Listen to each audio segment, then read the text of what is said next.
নির্বাচন কমিশনের যে পুরো এলাকা রয়েছে সেই পুরো এলাকা জুড়ে কিন্তু আইন শৃঙ্খলা রক্ষাকারী বাহিনীর সদস্যদের সতর্ক অবস্থান কিন্তু আমরা লক্ষ্য করতে পারছি।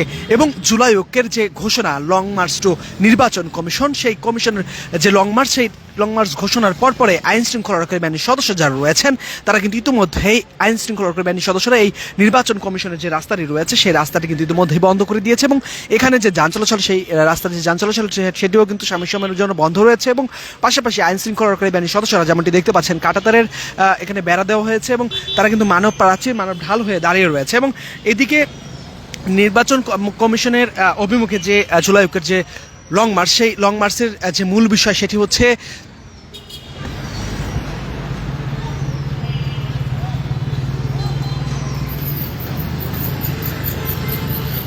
দর্শক, যেমনটি বলছিলাম জাতীয় পার্টি সহ 14 দল ও এনডিএফ জোটের প্রার্থীদের মনোনয়ন বাতিলের দাবিতে কিন্তু মার্চ টু ইলেকশন কমিশন যে কর্মসূচি সেই কর্মসূচি ঘোষণা দিয়েছে জুলাই ঐক্য।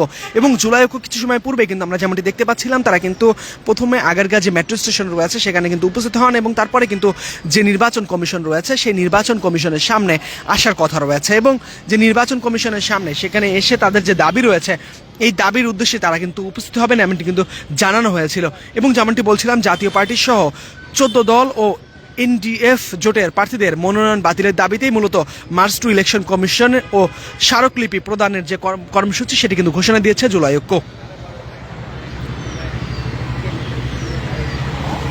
এবং জুলাই ঐক্যের যে বিভিন্ন অ্যাক্টিভিটিস যদি আমরা একটু বলতে চাই, জুলাই গণঅভ্যুত্থানে যেমনটি আমরা দেখতে পেয়েছি জুলাই গণঅভ্যুত্থানে কিন্তু তারা অগ্রণী ভূমিকা পালন করেছিল। পাশাপাশি বিভিন্ন সময়ে বাংলাদেশের যে দুর্নীতি কিংবা যে কোনো অপসংস্কৃতি কিংবা যে কোনো অন্যায়ের বিরুদ্ধে তারা কিন্তু সবসময় সোচ্চার ছিল। সেই একইভাবে কিন্তু তারা এবার কিন্তু লং মার্চ টু যে নির্বাচন কমিশন সেটি কিন্তু ঘোষণা দিয়েছে। এবং শহীদ উসমান হাদি যিনি কিন্তু যে জুলাই ঐক্য রয়েছে সেই জুলাই ঐক্যের সাথে তিনি কিন্তু ছিলেন এবং শহীদ উসমান হাদি যতদিন বেঁচে ছিলেন তিনি কিন্তু অন্যায়ের বিরুদ্ধে সবসময় বলিষ্ঠ কণ্ঠে আওয়াজ তুলত।